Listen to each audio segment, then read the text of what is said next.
And there are two ways that you do that. Number one, by reminding yourself of the promises of God. You have to strengthen yourself by the promises. Strengthen yourself by the promises.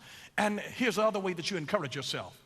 Is by allowing your mind to rehearse the testimonies of what God has done for you in the past. What has God done for you in the past? Every time you were sick before, God healed you, didn't he? Didn't he help you when you were in a car accident? Didn't God help you the last time you were laid off or lost a job? Or the last time that you lost a place to live in? The last time you lost transportation? Didn't he help you through that? Won't he help you through this? You strengthen yourself by reminding yourself of the promises of God and by reminding yourself of God's faithfulness through the testimonies that he's already done for you. And when you're strengthening yourself in that, you know that if God did all of that for me, that God has not brought me this far to leave me. You know, you become strengthened in the very fact that every time I messed up, God restored me.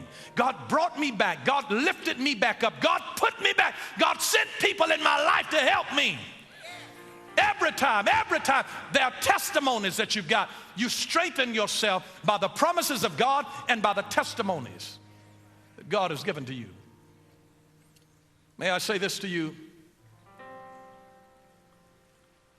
that there are things that happen to you in your life.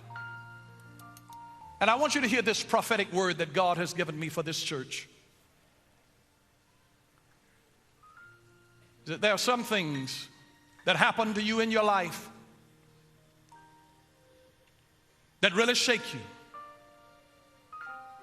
God will bring somebody in your life at a season, and when their time is up, you got to know when to leave the party. The Lord spoke to his prophet Samuel and said, Samuel, how long will you weep for what I have rejected? How long will you keep weeping over what God has rejected in your life? He was speaking of Saul. How long will you keep holding on to something that God says I've moved you from? Because you were still in love with somebody that left you.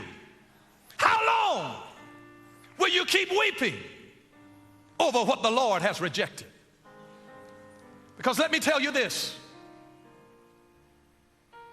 When God has sent somebody into your life and they give you joy, if they stay too long, the very thing that gave you life will begin to kill you.